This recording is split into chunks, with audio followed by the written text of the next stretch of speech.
So I spent a long time thinking about what I wanted to ask Charles. I have this philosopher in front of me, and I get to ask him whatever I want. He doesn't call himself a philosopher, but he is. And I couldn't get away from this topic of metaphysics and how it affects me in my personal life. And I had some cacao a little bit ago, and I realized like the deep down reason for why I can't get away from that. Like, it's hard for me to even pay attention to the more earthly questions sometimes without these being answered at least a little bit. And I felt like it was this like 6-year-old in me, this like inner child who was asking these questions all the time of my dad a lot of the times, or anybody who would listen. Why am I here? Why is mom sick? What do you mean the universe is this big? And what exists beyond the universe? And how does the universe end? Or if it does end, what's beyond it? Or if it's nothingness, how is that a thing? And he was very patient. He would sit with me and answer these questions, which I'm very grateful for. But ultimately, he didn't have answers to most of these things, of course.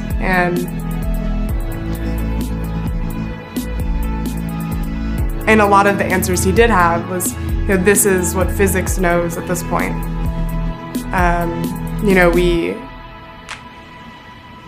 We came from the Big Bang, and everything is just randomness running into each other. And the universe is expanding, and eventually it'll expand so far that it's cold and everything dies, and then it'll contract and explode again. And there may not be anything beyond it, and all this. And most of the time, people wouldn't entertain these questions, and it was like, stop overanalyzing things, you're super weird. But there's like this very deep place in my heart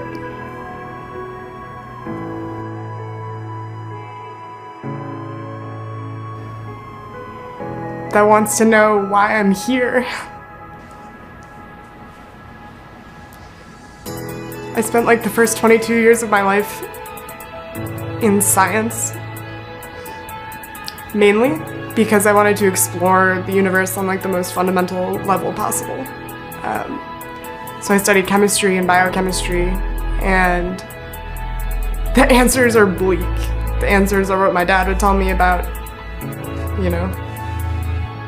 everything is just increasing entropy until there's nothing. And I think I learned to like suppress these questions and to sort of just try to enjoy my experience of life, or to try to create my own meaning. Like, well, I'm here anyway, I may as well make the best of it. But there's like the most core place in me like wants to be connected to something that matters, to something bigger. And I'm like, I'm never gonna stop asking these questions. And there may not be answers, but I at least want to know like what can be known about why I'm here, or why my life matters, or what the point is. When things get really, really, really quiet, and I'm not in a place of distracting myself with, the feeling of meaning through my work or my relationships. When I get really, really quiet and honest, there's like a spiritual sickness in there that's like, okay, but I'm not satisfied with any of the answers that I've gotten.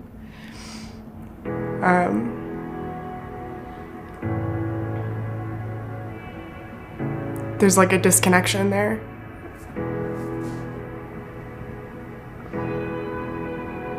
There's like a very vulnerable little 6-year-old in there that still has no idea.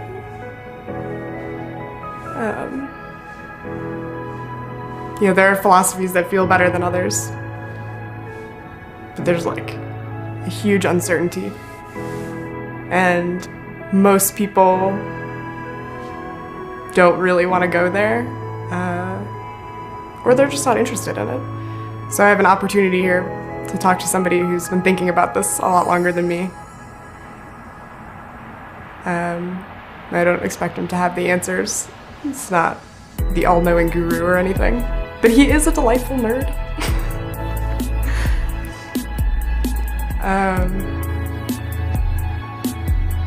Yeah, so this is for six-year-old Lauren.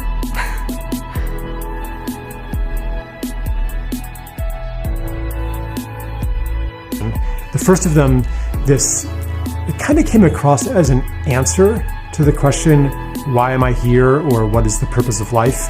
The idea that the purpose of life is to create more life, or in other words, the purpose of life is life. And I described this movement of the universe toward being more and more alive. I don't mean this as the answer. I mean it as an alternative to the story of the world that Lauren was talking about, that I grew up in, that explicitly or not said the purpose of life is either nothing, there is no purpose, purpose is just our projection onto the world, it's our imagination, it's our desperate attempt to make meaning where there is no meaning, or it said the purpose of life is to maximize reproductive self-interest encoded by our genes. And what I'm saying is that is a story. Another story is that the purpose of life is to be alive, to become more and more alive. And the purpose of a life, your life, is to contribute to this unfolding of aliveness in the universe. The same as is true of any living being in an ecosystem. They don't just survive and reproduce, but they contribute to the livingness of something bigger than themselves. So the human being is rather new on this planet, and so our particular contribution to the unfolding of life is different than other organisms on this planet, or to the unfolding of complexity. So I'm not restricting life simply to what we call biological organisms. And I'm not saying that who you are, I mean, we're talking about why you're here. Another question is, who are you? And that is a completely, well, it's a related topic, but it's another topic that maybe we'll touch on later. I mean, really only two answers make sense, ultimately, to who are you? Nothing or everything. But we'll visit that another time. Right now, we're talking about why are you here? So to contribute to life, not just biological life, as I was saying, but also to something like the organism of a society, the organism of a civilization, or what the planet is becoming when you add the levels of human interaction and complexity onto the biological levels. And this does not, so I'm not saying, okay, all you are is this biological organism, what we define as life, what you learned life is in science class. I'll say that what a contribution to life is that the context that we are in this time is rapidly changing. I speak a lot about the story that we live in, the story of separation, the discrete and separate self in a universe of other.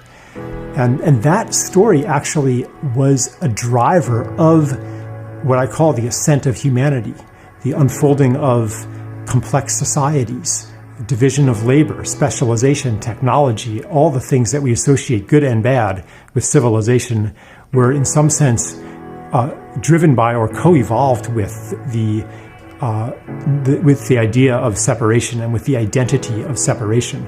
So that served the unfolding of life for a while, but today it does not.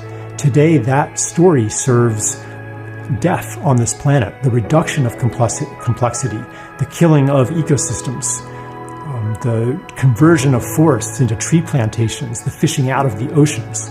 That story is no longer in service to the unfolding of life. And so when our life energy, and this kind of goes to it helps me at least understand my resistance, my lifelong resistance to full participation in the program that I was offered. My life, my deep innate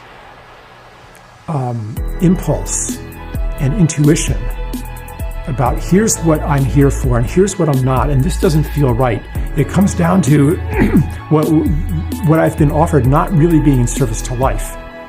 So this might be a practical, it might be even an orienting question that you could use in informing your choices.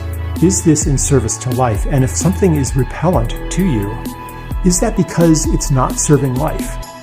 And I'm also not saying that this serving your own healing might be a really important step right now in this phase of your development in serving life, serving your psychological healing, your physical healing, your recovery from trauma. That there might be a phase of that looks very inward, but that actually is preparing you to move beyond the patterning and the roles that correspond to that wounded state of being. So, yeah, please allow the service to life, this concept of I am life, therefore I, like all life, am here to make the whole world more alive. Try that on and let that color your perceptions for a while and see how that idea works on you. Okay, the second thing, it's related. It's the idea that this story, this whole metaphysics that we were born into, that is embedded in science, that I grew up in, that Lauren is speaking about, that her father told her about when he tried to answer her deep questions. Well, his go-to was, here's what science says, that this isn't just an intellectual edifice, but it is also a state of being. And you can actually, here's the way, we'll do a little experiment here, to notice the state of being that co-resonates with that ideology of a dead material universe, a biochemical accident that's you. Like, what is the state of being? How does it feel to inhabit that story today? And it once maybe felt different. It once might have been a very liberating story from rigid religious orthodoxy. Science, these ideas were once like astonishing. They were liberatory. But today they feel very different. So imagine that you have a mind-blowing mystical experience, and I hear stories like this sometimes, like in this intense telepathic relationship with somebody, and everything they're thinking, you're thinking it too, and then you confirm it by saying, were you just thinking of that? And they're like, yeah, and it's just this incredible thing.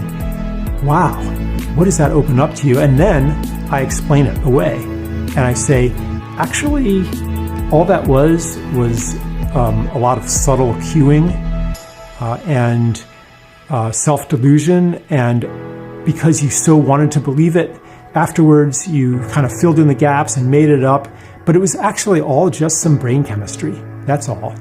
Or your experience of communion with God. Oh yeah, there's a center in your brain that is responsible for orienting you in external reality and defining your boundaries, and when that malfunctions, you have a sense of universal oneness. That's all that happened. So when I reduce the word reduce is very natural here. When I reduce your mystical experience to that's also a natural word to use here, just an accident of brain chemistry, don't you feel a kind of a deflation? And that leads me to a third thing here of what are we afraid of? And what is the comfort of staying in the world and the identity that goes along with it and that whole state of being? What's the comfort in staying there? And what becomes possible when we step out of that? What courage is allowed when you no longer believe that you are a discrete, separate meat machine whose consciousness gets snuffed out like a candle flame on the moment of death, leaving no trace. Like, what happens when you let go of that? For me, it's almost scary. What happens when I truly believe and I really occupy the place of I am holographic map of everything in the universe or everything on this planet. And that what I do to the world somehow comes back to me in some way, in some form, not necessarily as a direct consequence, but anything I put out there, any violence I cause, maybe it doesn't mean that someone's going to be violent to me, but maybe any violence I do externally corresponds to an inner violence that shuts down, kills some part of myself, and my experience of life becomes that much less alive. Like that kind of logic, what happens if I really accept that and have the faith and trust in that? Who do I become then? So these are questions that I'd like you to explore as I raise these topics. Okay, so I'll add one more thing to all of this. Even though I thought, it's just like too much sciencey stuff for one session, but Lauren, again, encouraged me to go with it. So this question is, well, okay, what does it look like for the universe to become more and more alive? And maybe one way to see it is to take the initial transition from unicellular life to multicellular life. Like the cells are just as alive, maybe no more, no less than they ever were, but there's a new aliveness that comes through their coming together. And then another level of aliveness is the interactions of the whole community of unicellular and multicellular organisms into an ecosystem. And so to understand that the ecosystem is alive too. I mean, this is actually really new for science to even recognize that ecosystems, that forests, that soil, these are alive, these are living beings, not just conglomerates of living beings, but they in themselves are alive. And then we can take it to even another level of human culture, which has all of the same kinds of feedback mechanisms and nonlinear relationships that a living being does. Incredible complexity, the way that an economy works, the way that a society works. So that's a new level of aliveness that humans have brought to the world. And you could debate whether is that really different and how is it different from the aliveness of soil. But still, it's another unfolding of complexity, of livingness. And so here we are. Many people think that we're kind of at a critical juncture in the coming of age, of the transition of humanity to a true organism, rather than kind of a bunch of competing cells that are kind of still learning how to work together. This might be the transition that's in front of us to really become an organism. You know, in your body, your cells are not selfish. None of them sequester sugar just in case. You know, they have like a 3-second supply. They're getting supplied all the time with glucose. And they are, in turn, they completely are in service to the rest of the body. They are not in scarcity. Humans, in relationship to each other in this meta-organism called a civilization or a society, we haven't quite gotten to that yet. Maybe actually you could say that indigenous people, hunter-gatherers, traditional people did do that, but that was on a much smaller scale. On a vast scale of billions of people, that has not happened yet. So perhaps our service to life, or part of it, or for many of us, it could be serving the coherence of all of humanity into a meta-organism that is as well-functioning and as a biological organism, multicellular organism is. So that's the kind of speculation I would take that in. And then what's after that? It is endless, level after level after level.